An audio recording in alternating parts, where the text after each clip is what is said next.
Hey guys, welcome back. So in this video, what I'm going to walk through is an account structure that really gets a lot out of your brand when it comes to having a lot of creative volume. So with this particular account structure, we're able to get a lot of our assets and test a lot of our content, specifically on TikTok ads. Now, this is something we've tested across a lot of brands and we see really good success with this type of setup.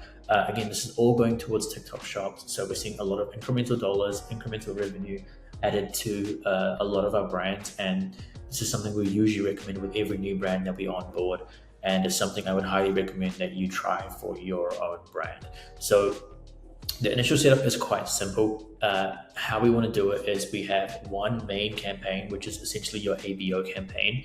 And inside of that, we want to aim to have a lot of different ad sets. Now, these different ad sets are going to test different concepts based on the type of content you have available. So in our scenario here, we seed a lot of product to influencers and content creators specifically for TikTok shops. So we have a lot of volume of creative available for the specific brand and for any of the TikTok shop clients that we work with. So how we usually break it out is we'll have an ABO campaign, which essentially is our testing campaign, quote unquote.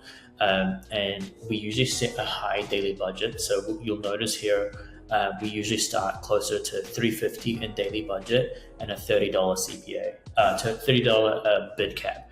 So what this is telling Facebook is that, hey, you can spend the full $350 a day if you're able to get us purchases or in and around $30. That's usually like our benchmark we want to aim for. And how you come to this bid is you essentially want to come to it by figuring out what your break-even CAC is or what your target CAC that you want to hit. Usually where we see success is having it set at a break-even CAC.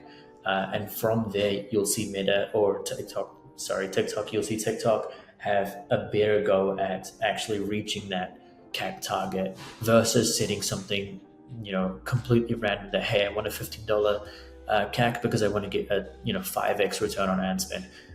Majority of the time, TikTok will not provide that result for you and you won't even get spend towards that ad set.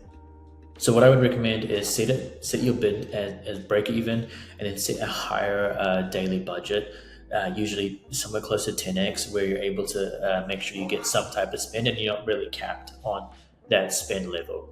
So once you're going to do this, you want each ad set to have a certain amount of creative. We usually like to have 3 to 5 creative. Again, you can sort it based on affiliate type. You can sort it based on content type. Either it comes from like a specific creator or it comes from the brand side. If you're testing a lot of angles that are really similar, you can also group it by that.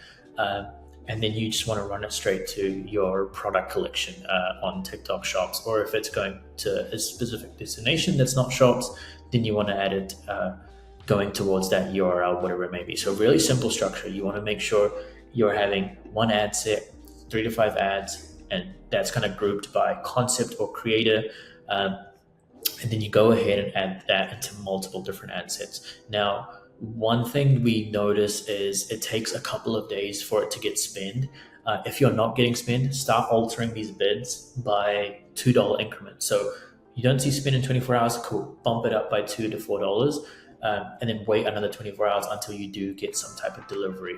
The goal here is to make sure you get at least 70% delivery. You don't want full budget deliveries. If you're getting full budget deliveries, you want to make sure you pull back on the bid or you pull back on your budget. Either or, to make sure you hit your daily spend levels in order to, if you're forecasting your spend for the month, you want to make sure you're hitting your daily spend goals on the platform and make sure it lines up with your forecasting on the back end. So once we've got all these, ad sets set up, let's say we're starting at 350. Once you start to see some scale and you start to see progression that, hey, this is really starting to be a winning concept, we can start naturally bumping it up in $50 increments every 24 48 hours, whatever it may be, and we leave the bid the same. If the bid is too aggressive, you can still bump up the spend and drop down the bid to see if you can still make sure you're hitting these targets. Usually in these scenarios we pull the bid back because again it's spending full budgets and we don't want it to. We want it to spend at least 70%, not the full budget. So That scenario is where you'll see success that, hey, these are working really well at the certain bid. Great, let's keep pushing it forward. And this testing campaign turns into kind of like a scaling campaign. So it's not where, hey, we've tested this concept and we're just going to throw it out once it works or once it doesn't work. We're going to keep it in there, just get as much juice out as possible. So that's kind of like the first part. And the second part to this is, once we get concepts in here that are working, we're able to get 50 conversions a week, whatever it may be. We're getting a certain amount of volume per week that we're really confident in.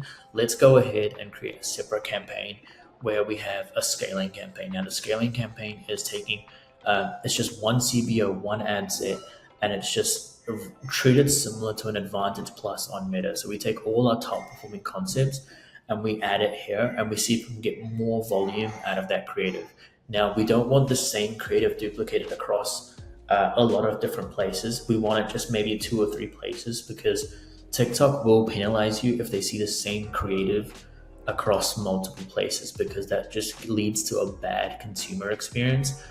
And your frequency for that particular creative is just going to drive up across the account. So you don't really want that. You want to make sure it's consistent and doesn't appear on too many places. I would say max 3 different campaigns. And then from there, you want to go ahead and just scale out those particular concepts. The core success to making this work comes solely down to having a large content pool. If you can figure out how to get a large content pool and make sure you constantly have new creatives coming into your funnel or cycling in, then this type of structure will really work for you. If you don't have a lot of content, I would highly recommend you revert and go to more of a lowest cost structure where you're able to just have a certain amount of creative that can have a longer shelf life. But if you're getting 50 new creatives every fortnight or even more, this is a perfect campaign structure for you to go ahead and test out, and you'll start to see more efficiency and a higher volume at this rate. Again, I hope this video was helpful. If you found any questions or any thoughts around this particular video, or if you want to see more videos around this particular structure or TikTok ads, feel free to comment below and I can kind of walk through the process and do almost an audit of one of our accounts. Cheers.